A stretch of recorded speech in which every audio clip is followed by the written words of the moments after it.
Ще лунав звідусіль така думка лунала, що агресор хоче з'єднати окуповані території Донецької області, Луганської області з Кримом через Маріупольський напрямок. Чи реальний цей сценарій нині? Чи достатньо у нас оборони і охорони саме там, на небезпечній цій ділянці? Якщо говорити про реальність цього сценарію, так, дійсно, цей варіант, цей сценарій, він реальний.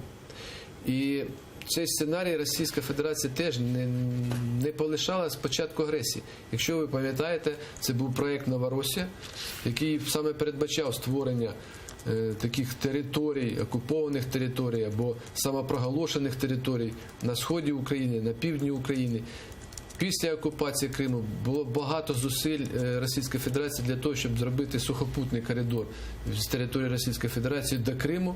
І ці плани, вони залишилися в Російській Федерації. І ми не виключаємо, що вони є, вони активно опрацьовуються під час стратегічних навчань.